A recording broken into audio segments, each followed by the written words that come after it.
بسم اللہ الرحمن الرحیم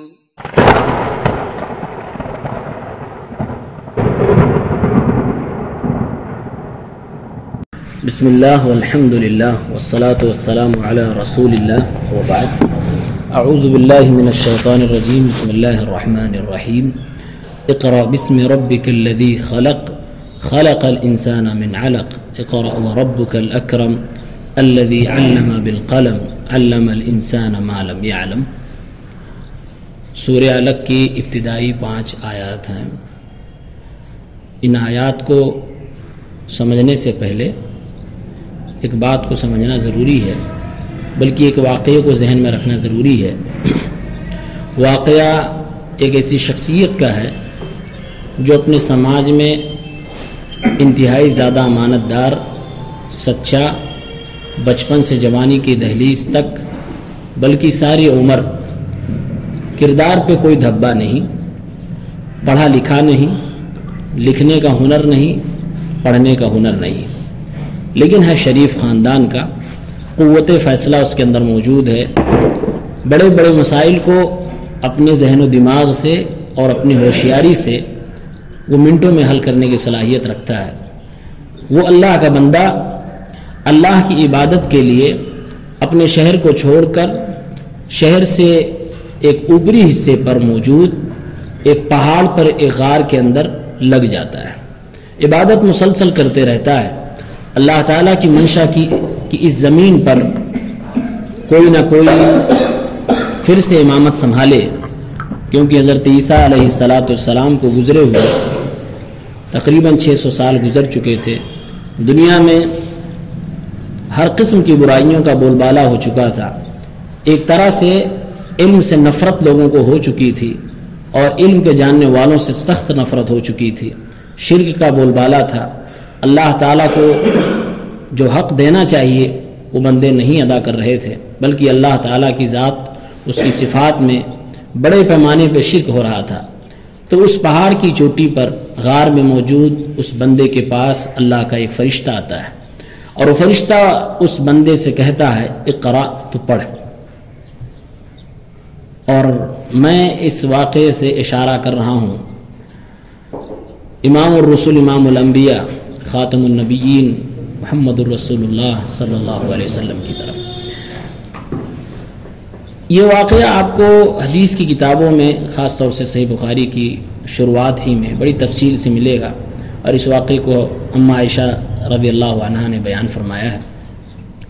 آپ ان آیتوں پر اگر غور کریں، اقرأ باسم ربک الذی خلق، کہ اسلام ایک ایسا دین ہے جس نے آسمانی وحی کو جب دنیا کے سامنے پیش کیا ہے تو وہ دنیا کو یہ بتا رہا ہے کہ سب سے پہلے ہم ایجوکیشن کو فروغ دیں گے، ہم پڑھائی کی بات کریں گے، اور اللہ تعالیٰ کا پہلا آرڈر ہے اقرأ، اور عربی سمجھنے والے اچھی طرح سے جانتے ہیں اقرأ یہ وہ سینٹنس ہے جس میں آرڈر ہے، یہ وہ نہیں ہے کہ کوئی خبر دی جا رہی ہے، کوئی انفارمیشن آپ کو دی جا رہی ہے، یا ایسے ہی بات کی جا رہی ہے کہ آدمی کو پڑھنا چاہیے، اس طرح کی بات نہیں ہے، بلکہ فوکس کے ساتھ اللہ تعالیٰ نے فرمایا، اور ایک فرشتے کو بھیج کے فرمایا اقرأ، پڑھو۔ جب ہمارے پیغمبر نے کہا ما انا بقاری، تو فرشتے نے آپ کو دبایا، یعنی تعلیم پر، ایجوکیشن پر، پڑھائی پر بہت زور دیا گیا۔ اور اس اقرا کی اہمیت کو سمجھنے کے لیے اس دور میں علم، خاص طور سے دین علم، لوگوں کی نگاہ میں کس طریقے سے ناپید ہو چکا تھا، وہ پس منظر اگر جانیں گے تو اور اہمیت پتہ چلے گی۔ جو اس وقت کا آسمانی دین تھا، چاہے وہ یہودیوں کا دھرم ہو یا عیسائیوں کا دھرم ہو، ان کے ہاں معاملہ یہ تھا کہ ان کی جو دھارمک کتابیں تھیں اس میں تحریف ہو چکی تھی۔ تحریف مطلب یہ کہ اس کے اصل پیغام کو چھپا دیا گیا تھا اور اس کی معنی کو بدل دیا گیا تھا، یہاں تک کہ جو ان کے دھرم استھل تھے، جو ان کی عبادت گاہیں تھیں، ان عبادت گاہوں میں وہ چیزیں نہیں ہوتی تھیں یا وہ تعلیمات نہیں پائی جاتی تھیں جو آسمانی ہوتی تھی، بلکہ لوگوں کی بنائی ہوئی تعلیم موجود تھی۔ ایک طرح سے عوام جب ایک بار اپنے دھرم استھل کو دیکھتی، کلیساؤں کو دیکھتی، اور ایک بار اپنی کتابوں کو دیکھتی اور اپنے علماء کو دیکھتی تو وہ متنفر ہو چکی تھی، یعنی کہ کلیساؤں میں دین نہیں تھا، کتابیں نہیں تھی، لوگ علم ہی سے نفرت کرنے لگے تھے۔ اسی لیے آپ دیکھیں گے اس دور کے کلیساؤں کو، ان کے ذمہ داروں کو، وہ علم سے ایک طرح سے جنگ چھیڑ چکے تھے۔ آپ تاریخ اٹھا کر دیکھیں، کبھی شاید ایسا نہیں ہوا ہوگا کہ لوگ علم کے خلاف بغاوت کریں اور بولیں کہ علم حاصل کرنا گناہ ہے۔ اور استدلال ان کا یہ تھا، کہتے تھے آدم علیہ السلام کو جو جنت میں درخت کا پھل کھانے سے منع کیا گیا، وہ درخت جو تھا وہ دراصل علم کا درخت تھا، یعنی کہ آدم علیہ السلام نے جو درخت کا پھل کھا لیا شیطان کے بہکاوے میں آ کر، تو گویا کہ انہوں نے جرم کیا، کیوں؟ علم حاصل کیا۔ تو یہ وہ اس سے یہ کہہ کر وہ دنیا کو بتانا چاہتے تھے کہ علم حاصل کرنا ایک جرم ہے، علم حاصل کرنا، جانکاری لینا یہ ایک پاپ ہے، اس لیے کسی کو نہیں حاصل کرنا چاہیے۔ اور اس کے خلاف ان لوگوں نے ایک جنگ چھیڑ رکھی تھی مذہبی پیمانے پر، سیاسی پیمانے پر۔ تو اللہ تعالیٰ نے جب ایک نئے مذہب کی بنیاد رکھی، ایک نئے دین کی بنیاد رکھی، تو پہلا لفظ ان تمام باطل قوتوں کو جواب دینے کے لیے ارشاد فرمایا، اقرا، پڑھو۔ یعنی میدان میں ایک نیا امام آ چکا ہے جو علم کے جھنڈے کو لے کر دنیا کے سامنے کھڑا ہوگا۔ فرشتے نے کہا، اقرا، پڑھو، بسم ربک الذی خلق، بسم ربک، اپنے رب کے نام سے۔ یہاں سوال یہ کر سکتے ہیں ہم کہ اللہ تعالیٰ نے کیوں نہیں کہا اقرا بسم اللہ، اللہ کے نام سے پڑھو جیسے ہم کرتے ہیں بسم اللہ الرحمن الرحیم۔ اللہ نے رب کا لفظ یوں استعمال فرمایا کیونکہ اللہ تعالیٰ یہاں اپنی ربوبیت کو بتانا چاہتا ہے، اللہ اپنے رب ہونے کو ثابت کرنا چاہتا ہے اور فرما رہا ہے اپنے رب کے نام سے پڑھو، اس کے نام کی برکت حاصل کرو، اس سے مدد طلب کرتے ہوئے پڑھو۔ الذی خلق، اس رب کے نام سے پڑھو جس نے پیدا فرمایا ہے۔ اللہ تعالیٰ اور بھی بہت سارے کام کرتا ہے، اللہ کے بہت سارے افعال و صفات ہیں، اللہ روزی دیتا ہے، تدبیر کرتا ہے، لوگوں کو، دنیا کو، کائنات کو چلاتا ہے، لیکن یہاں صرف پیدا کرنے ہی کو ذکر کیا گیا، یہ بتانے کے لیے کہ دنیا میں انسان کے اوپر جو سب سے بڑی نعمت ہے وہ ہے اس کی پیدائش۔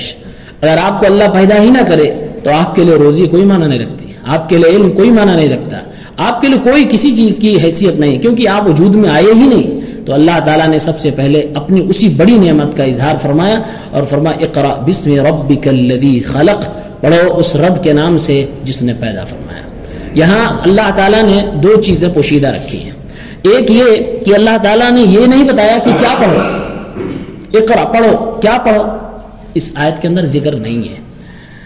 تو علماء کرام مفسرین اعظام لکھتے ہیں کہ یہاں پر وہ عبارت پوشیدہ ہے، مفہوم ہے، یعنی مفہوم مطلب یہ کہ ہمارے نبی صلی اللہ علیہ وسلم اس کو سمجھ رہے تھے، پس منظر بیک گراؤنڈ سے وہ بات ذہن میں آئی تھی کہ کیا پڑھنا ہے، سامنے کوئی پڑھانے کے لیے اللہ کی طرف سے آیا ہوا ہے، وہ کہہ رہا ہے اقرأ، پڑھو اللہ کے نام سے۔ تو کیا پڑھنا ہے؟ ما یوحا الیک، ما ینزل او ینزل الیک، کہ وہ چیزیں پڑھو جو آپ کی طرف وحی کی جائے گی، جو آپ کی طرف اتارا جائے گا۔ مطلب یہ ہوا کہ آپ کو پڑھنے کا حکم دیا جا رہا ہے وہ جو اللہ کی طرف سے آپ کو دیا جائے گا، یعنی دیر علم وحی کے پڑھنے کا حکم اللہ کے نبی کو دیا گیا۔ اور دوسری چیز اللہ نے فرمایا کہ اس رب کے نام سے پڑھو جو پیدا کرنے والا ہے، جس نے پیدا کیا۔ کیا پیدا کیا؟ ساری کائنات کو پیدا کیا، یہاں عموم ہے، یہاں کوئی تخصیص نہیں، ساری کائنات کو اللہ نے پیدا کیا۔ تو یہاں اللہ نے فرمایا پیدا کیا، پھر اس کے اگلی آیت میں اللہ نے فرمایا خلق الانسان من علق، خلق الانسان من علق، جس نے انسان کو خون کے لوتھڑے سے پیدا فرمایا۔ پہلے فرمایا پیدا کیا، ایک کامن بات، عام بات، اب اس کے بعد اس عام میں سے ایک نچوڑ کو، ایک لب لباب کو، ایک چمکتے ستارے کو، ایک بہترین اور اشرف المخلوقات کا ذکر فرما رہا ہے۔ خلق الانسان، اس رب کے نام سے پڑھو جس نے انسان کو پیدا فرمایا۔ یہاں انسان سے مراد کوئی خاص انسان نہیں ہے، یہ پوری انسانیت ہے، پوری جنس انسانیت یہاں پر اللہ تعالیٰ نے مراد لی ہے اور فرمایا خلق الانسان من علق، انسان کو خون کے لوتھڑے سے پیدا فرمایا۔ اس لیے کوئی انسان یہاں خاص نہیں ہے، کیونکہ اللہ نے کہا خون کے لوتھڑوں، یہ علق، علقہ کی جمع ہے، یعنی یہ کوئی سنگل نہیں ہے، یہ پلورل ہے۔ معنی یہ ہوا کہ اللہ خون کے لوتھڑوں سے انسان کو پیدا فرماتا ہے۔ اگر کوئی خاص آدمی مراد ہوتا تو یہ ہوتا خلق الانسان من علقۃ، یعنی واحد سنگل استعمال کیا جاتا ہے، اس لیے علماء نے لکھا یہاں پوری جنس انسانیت مراد ہے کہ اللہ تعالیٰ انسان کو خون کے لوتھڑے سے پیدا کیا، اور خاص طور سے انسان کا ذکر کر کے اللہ تعالیٰ نے انسانوں کا رتبہ تمام مخلوقات میں بڑھایا ہے، جیسا کہ قرآن میں دوسری جگہوں پہ اللہ نے فرمایا وَلَقَدْ كَرَّمْنَا بَنِي آدم کی اولاد کو میں نے بڑی عزت بخشی ہے۔ یہ اللہ کا احسان ہمارے اور آپ کے اوپر کہ ہمیں اللہ تعالیٰ نے دیگر مخلوقات سے ایک چیز میں الگ بنایا ہے۔ آپ حیوانات اور انسان کا مقابلہ کریں تو حیوان کے پاس عقل نہیں ہوتی، ان کی عقل اپنی زندگی گزارنے کے لیے ہے، لیکن جو ہدایت کو پہچاننے، گمراہی سے دور بھاگنے کی صلاحیت انسان میں اللہ نے رکھی ہے وہ دیگر حیوانات میں نہیں رکھی ہے۔ تو انسان جس روح اور اپنی عقل سے انسان بنتا ہے، اگر اس کے اندر یہ تینوں میں سے کوئی ایک چیز ختم ہو جائے تو پھر انسان نہیں رہتا ہے۔ پھر اس کے بعد اللہ تعالیٰ نے فرمایا اقرأ وربک الاکرم، پڑھو جبکہ تمہارا رب بڑا کریم ہے۔ یہاں ایک چیز غور کرنے کی یہ ہے کہ اللہ تعالیٰ پیدائش کا ذکر کر رہا اور اسی میں پڑھائی کا ذکر کر رہا ہے، تو معلوم یہ ہوا اللہ یہ بتانا چاہتا اے میرے بندو، جو اللہ تمہاری پیدائش کے لیے تمہارے دنیا میں آنے سے پہلے پورا پروسیس ڈیل کرتا ہے، تصرف کرتا ہے، تمہارے باپ کے ایک حقیر سے نطفے سے ایک محفوظ جگہ میں تمہیں رکھتا ہے، پھر تمہیں اس کے اندر غذائیں دیتا ہے، یعنی تمہیں لے کر تمہارا رب بہت سیریس ہے، تدبیریں کر رہا ہے، تو کیا پیدا کرنے کے بعد تمہیں ایسے ہی بے آسرا بے سہارا چھوڑ دے گا؟ نہیں چھوڑے گا۔ تمہاری جینے کے لیے تمہارے پاس علم کی روشنی دے گا، تمہیں علم کا شمادان ملے گا، اور وہ بھی کوئی نارمل علم نہیں ہوگا، یہ خدائی علم ہوگا، یہ علم وحی ہوگی۔ یہاں پر اس آیت کو پڑھتے ہوئے ذہن میں رکھیں علم کی دو قسمیں ہوتی ہیں۔ علم ایک وحی کا علم ہے جو نبی کے بغیر ہم نہیں پا سکتے، جس کو ہم کہتے ہیں اللہ تعالیٰ کی طرف سے اتاری گئی کتاب، چاہے نبیوں پر دیگر ہوں، موسیٰ علیہ السلام ہوں، عیسیٰ علیہ السلام ہوں، یا ہمارے پیغمبر صلی اللہ علیہ وسلم ہوں، یہ علم وحی ہوتی۔ علم وحی کی شان ہی الگ ہے، دوسرے علوم اس کا کوئی مقابلہ نہیں کر سکتے ہیں۔ ان آیتوں کو پڑھتے ہوئے اس علم کو سامنے رکھیں کہ علم وحی کی بات کی جا رہی ہے، اور یہ ہم اور آپ خوش نصیب ہیں کہ دنیا میں اس وقت کوئی امت ایسی نہیں ہے جس کے پاس آسمانی علم موجود ہو، اور وہ بھی پیورٹی میں صحیح صاف اور شفاف موجود ہو، سوائے اسلام والوں کے۔ مسلمانوں کے پاس وہ علم موجود ہے، اگر ہم اس علم کا صحیح طریقے سے استعمال کریں اور اسے سمجھیں اور پڑھیں تو زمین پہ بھی ہم راج کریں گے اور آسمان پہ بھی ہم جنت کے شہزادے بن جائیں گے۔ لیکن ضرورت یہ ہے کہ اس علم وحی کو پہچانیں۔ آج ہم علم وحی کو بس برکت کے طور پر استعمال کر رہے ہیں، بس برکت کے طور پر اس معنی کر کے کہ ہم اپنے لیے ثواب حاصل کرنا ہو تو ہم اسے پڑھتے ہیں، یا اپنے جو دین کے رسم و رواج تھوڑے سے بنے ہوئے ہیں اس کے لیے ہم اس کو پڑھتے ہیں۔ لیکن جس طریقے سے یہ اتارا گیا تھا کہ ہم ہدایت کا سرچشمہ اس کو سمجھیں، اس سے اپنی زندگی گزارنے کا طریقہ سیکھیں، اس کے ذریعے سے ہم اللہ رب العالمین کو پہچانیں، اللہ کی معرفت حاصل کریں، اللہ کی کما حقہ عبادت کریں، نبی علیہ الصلوۃ والسلام کا مقام و مرتبہ سمجھیں، وہ چیز کہیں نہ کہیں ہم سے مفقود ہو رہی ہے۔ تو اللہ نے احساس دلایا کہ میرے بندو تیری پیدائش کا میں نے ذکر کیا، اس کا میں خاص خیال کرتا ہوں، پروسیس ہمارے ہاتھ میں ہے، تیرے آنے سے پہلے ہی تیری ماں کے پیٹ میں تجھے روزیاں پہنچاتا ہوں، جب تیرا دن مکمل ہو جاتا ہے 4 مہینہ قریب تو پھر میں فرشتہ بھیج کر تیری تقدیریں لکھوا دیتا ہوں، تیری روزیاں لکھوا دیتا ہوں، تیری شقاوت یا تیری سعادت لکھوا دیتا ہوں، تیری موت کا وقت مقرر کر دیتا ہوں۔ دنیا میں آیا نہیں ہوتا انسان، اس سے پہلے اللہ یہ سب کچھ کر چکا ہوتا ہے۔ ہم زمین پہ آتے ہیں اللہ کے رحم و کرم سے، اور پھر اس کے بعد اللہ رب العالمین اگر ہمیں ہدایت دیتا ہے تو ہم اچھے گھر میں اچھے ماں باپ کے یہاں پیدا ہو جاتے ہیں، اور اس کے بعد صحیح تعلیم ہم تک ملتی ہے۔ فرمایا اقرا وربک الاکرم، ایک بار کہا اقرا بسم ربک، اپنے رب کے نام سے پڑھو، پھر اس کے بعد اللہ نے دوبارہ کہا اقرا وربک الاکرم، تم پڑھو اپنے اس رب کے نام سے جو بڑا کریم ہے، پڑھتے رہو، تمہارا رب بڑا کریم ہے، بڑا معاف کرنے والا۔ کریم کہتے ہیں اسے، ہم لوگوں کا نام سنتے ہیں عبد الکریم، کریم کا بندہ، یہاں اللہ نے کریم کی سپرلیٹو ڈگری استعمال فرمائی ہے۔ انگلش جو لوگ جانتے ہیں جانتے ہیں، گڈ بیٹر بیسٹ، یہ بیسٹ والی کیٹیگری ذکر کی اللہ نے۔ وربک الاکرم، تم پڑھو اس رب کے نام سے جو بہت زیادہ کریم ہے۔ کریم کہتے ہی اسے ہے جو دیتا چلا جائے اور پھر سامنے والے سے کسی مقابل کا، کسی بدلے کا، حتیٰ کہ شکریہ کا بھی انتظار نہ کر رہا ہو، کوئی شکریہ ہمیں نہیں چاہیے، کوئی ہمیں تم سے کچھ نہیں چاہیے، ہم تمہیں دینے پہ آئے ہیں، دے رہے۔ تو وہ رب ہے جس کو کریم کہتے ہیں۔ اللہ نے اسی کو اور اونچا کر کے فرمایا پڑھو اپنے اس رب کے نام سے جو بڑا کریم ہے، پڑھو تمہارا رب بہت کریم ہے۔ علماء نے یہاں لکھا ہے کہ اللہ نے اپنی کرامت کا یہاں اور اپنے رحیم و کریم ہونے کا ذکر کیوں فرمایا؟ اس لیے فرمایا کہ سامنے جس کو پڑھانے کے لیے بھیجا گیا ہے اس نے زندگی میں کبھی قلم نہیں اٹھائی تھی، اس نے کبھی ورق گردانی نہیں کی تھی، اس کے کوئی استاذ نہیں تھا، وہ نفس کا شریف تھا، وہ انسانوں کا سب سے معزز تھا، لیکن علم اور کتاب کی دنیا سے دور تھا۔ نالج اللہ نے فطری طور سے جو رکھی تھی، ذہن جو دے رکھا تھا، اس سے وہ معاملات کو حل کرتا تھا۔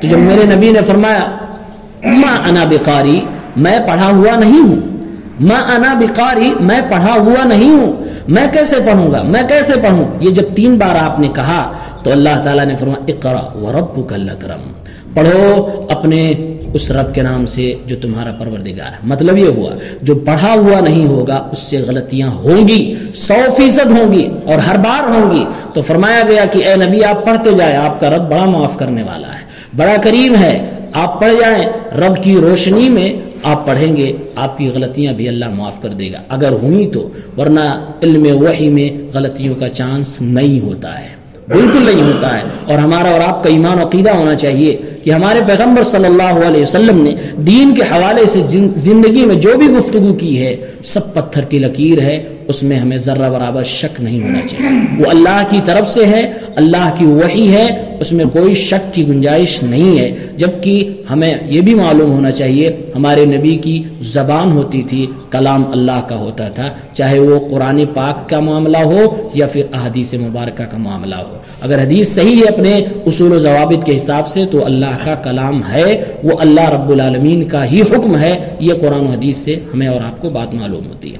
فرمایا ما انا بقاری، میں پڑھا لکھا نہیں ہوں، کوتاہیاں اگر ہو گئی تو معاف کر دیا جائے گا، آپ گھبرائے نہیں۔ ایک چیز ہمیں اور معلوم ہوئی کہ اگر آپ بچے والے ہیں، اولاد والے ہیں، تو ظاہر سی بات ہے باپ اپنے بچوں کے تئیں اپنے دل میں شفقت بھرا ایک دھڑکتا ہوا دل رکھتا ہے، اور باپ ہر وہ اچھی چیز اپنی اولاد کے لیے کرنا چاہتا ہے جو اس سے ہو سکے۔ تو اس آیت میں اللہ تعالیٰ نے بیان فرمایا کہ اے میرے بندو میں کریم ہوں، تو میں اپنے بندے کو پیدا کرنے کے بعد سب سے پہلے میں علم کی تعلیم دے رہا ہوں، میں اسے یہ کہہ رہا ہوں پڑھو۔ تو باپ کو بھی اگر اپنے بچوں سے سچی محبت ہے اور اپنے بچوں کا فیوچر برائٹ کرنا چاہتا ہے، روشن مستقبل دیکھنا چاہتا ہے، تو اپنے بچوں کو سب سے پہلا زیور جس سے آراستہ کرنا چاہیے وہ تعلیم کا ہونا چاہیے۔ یہ آپ کی کرامت اور آپ کی محبت، آپ کی شفقت اپنی اولاد پہ دکھنی چاہیے۔ اللہ تعالیٰ نے اپنے بندے نبی علیہ الصلوۃ والسلام کو جب اس بڑے منصب پر فائز کرنا ہوا جس سے وہ دنیا کے لیڈر بن سکتے تھے، تو آپ صلی اللہ علیہ وسلم کو سب سے پہلے پڑھنے کی تعلیم دی گئی، جبکہ یہ معلوم تھا کہ یہ پڑھا ہوا شخص نہیں ہے، اللہ تعالیٰ نے کسی استاد کے سامنے آپ کو میسر ہی نہیں کیا کہ آپ پڑھ سکیں، لیکن اللہ تعالیٰ نے اپنی شاگردی میں ہمارے نبی صلی اللہ علیہ وسلم کو لے لیا۔ فرمایا الذی علم بالقلم، اس رب کے نام سے پڑھو جو کریم ہے، جس نے علم سکھایا ہے لوگوں کو قلم کے ذریعے سے۔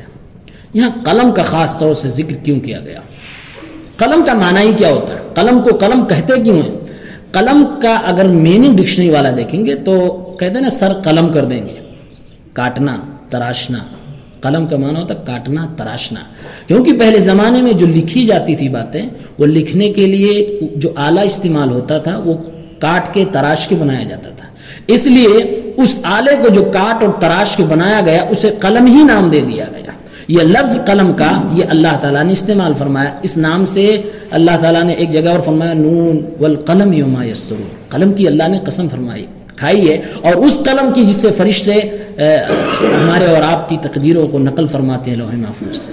تو قلم کو قلم اس لیے کہتے ہیں کیونکہ وہ تراش کر، خراش کر، کاٹ کر، چھانٹ کر بنائی جاتی ہے تاکہ ایک اچھے انداز میں وہ لکھ سکے۔ اللہ نے فرمایا کہ وہ رب جس نے قلم کے ذریعے سے سکھایا، تو قلم کے ذریعے سے سکھایا اس کو خاص طور سے اس لیے ذکر کیا جا رہا ہے کیونکہ قلم کے ذریعے سے علم کو محفوظ کیا جاتا ہے، قلم کے ذریعے سے علم کو مدون کیا جاتا ہے۔ اگر آپ کو اپنی ہی نسل تک پرورش کرنی ہے، اپنی ہی نسل کو صرف آپ کو تربیت دینی ہے تو شاید آپ کو قلم کی ضرورت نہ پڑے. اگر اپنی ہی ایج کے لوگوں کو صرف سمجھانا ہے تو شاید آپ کو قلم کی ضرورت نہ پڑے.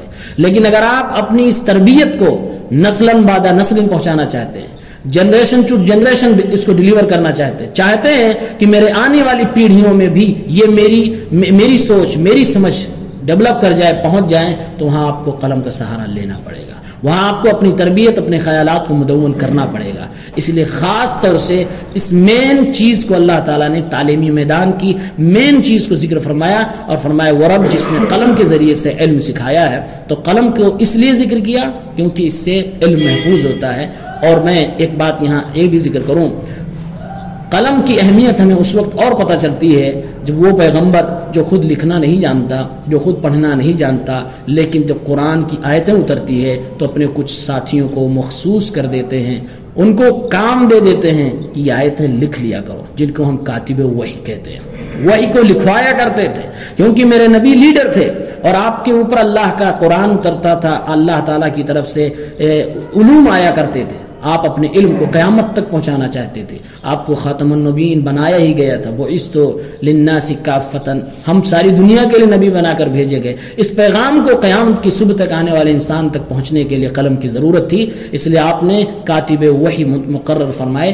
اور بڑے تعجب کی بات یہ ہے، بلکہ بہت سارے لوگوں کو نہیں پتا ہے، حدیث مبارک بھی اللہ کے نبی کے دور میں لکھی جاتی تھی. صحابہ لکھتے تھے باقاعدہ. عبداللہ ابن عمرو ابن العاص رضی اللہ عنہما کا بیان ہے کہ میں حدیثیں لکھتا تھا نبی علیہ السلام سے سن کر، اور حدیثوں کو لکھتا تھا، یاد کرتا تھا. ابو ہریرہ راتوں کو جاگ کر 1/3 راتوں میں اللہ کے نبی کی حدیثوں کو رکھتے تھے. قرآن تو بہت سارے لوگوں کو یاد تھا لیکن حدیثوں کو بھی یاد کرنے والے صحابہ تھے. تو اللہ کے نبی نے خود حجۃ الوداع کے موقع میں فرمایا تھا اکتبوا لابی شاہ، میرے منہ سے نکلے ہوئے ان مبارک کلمات کو لکھو اور جو مانگ رہا اسے پہنچا دو. تو لکھنے کا، قلم کا تذکرہ نبی کے دور سے ہی موجود ہے.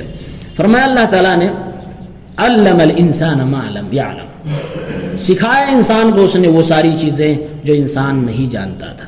ہم اور آپ ماں کے پیٹ سے پیدا ہوتے ہیں، کوڑے کاغذ ہوتے ہیں، ہمیں کچھ نہیں پتا ہوتا ہے. ہمیں یہ بھی ہنر نہیں ہوتا ہے کہ ہمیں آگ چھونا چاہیے، کہ ہمیں دودھ کا گلاس اپنے ہاتھ میں لینا چاہیے. ہمیں اپنی گندگی صفانے کا بھی ہنر نہیں ہوتا ہے. ہم ایک انسان کے محتاج ہوتے ہیں. یہاں پر اللہ تعالیٰ نے انسان کو وہ ساری چیزیں سکھائی ہیں جو انسان کی ضرورت کی تھی. انسان کیا، جانور بھی اپنے بچپن میں وہ ساری چیزیں کر لیتا.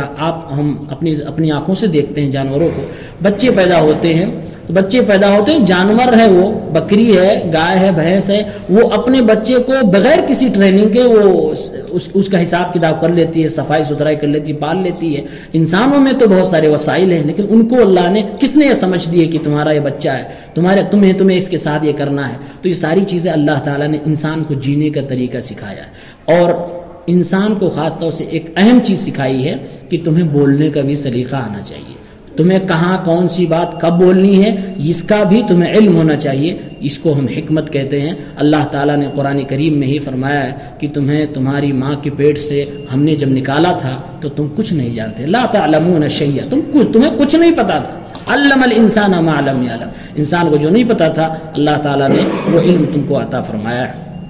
اور علم وہ قیمتی چیز ہے جس کے ذریعے سے اللہ تعالیٰ نے آدم کے سامنے فرشتوں کو جھکایا تھا. اللہ نے قرآن میں فرمایا وعلم آدم الاسماء كلها ثم عرضهم على الملائكة فقال انبئوني باسماء هؤلاء ان كنتم صادقين. آدم کو اللہ نے نالج دیا نام کا، اسماء کا، پھر فرمایا کہ فرشتوں سے کہ تم سناؤ. فرشتے نہ سنا سکے. اللہ تعالیٰ نے حضرت آدم سے کہا، حضرت آدم نے سنایا. اللہ نے فرمایا وَإِذْ قُلْنَا لِلْمَلَائِكَةِ اسْجُدُوا لِآدَمَ فَسَجَدُوا إِلَّا إِبْلِيسَ أَبَى وَاسْتَكْبَرَ وَكَانَ مِنَ الْكَافِرِينَ. میں نے کہا اب یہ شریف ہو گیا، اب یہ اشرف ہو گیا، اب یہ معزز ہے کیونکہ اس کے پاس علم ہے. اے میرے فرشتوں جو دن و رات میری عبادت میں لگے رہتے ہو، میرے اس ہاتھ کی بنائی ہوئی پیاری مخلوق کا سجدہ کرو. تو اللہ تعالیٰ نے اس علم کی بنیاد پر آدم کو مسجود بنایا اور فرشتوں کو ساجد بنا دیا. یہ اللہ کا آرڈر تھا تو فرشتوں نے کیا، کیونکہ زندگی میں اصل یہ ہے کہ کہ ہم اللہ کا حکم مانیں. اللہ اگر کہہ رہا ہے کہ فرشتے سجدہ کرو تو سجدہ تو صرف رب کا ہوتا ہے، لیکن اللہ کا حکم ہے تو وہ کرنا ہے. یہی اصل عبادت ہے، یہی عبادت کا اصل مغز ہے.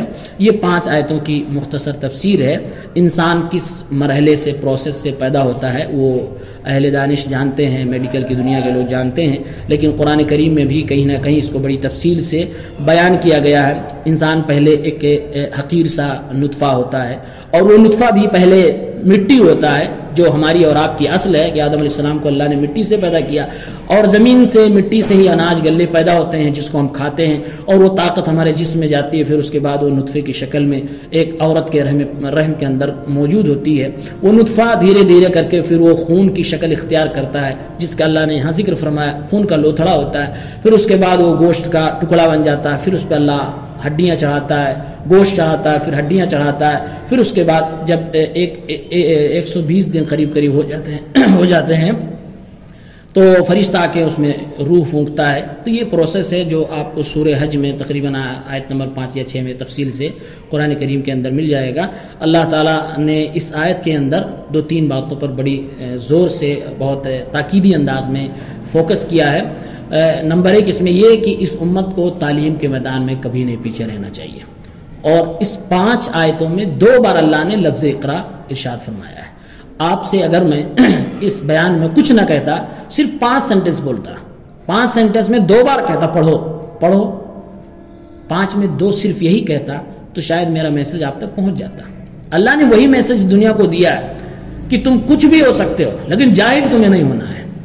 تم کچھ بھی ہو سکتے ہو، تمہیں پڑھا لکھا ہونا ہے، اور خاص طور سے علم وحی کا گیان، علم تمہیں ہونا چاہیے.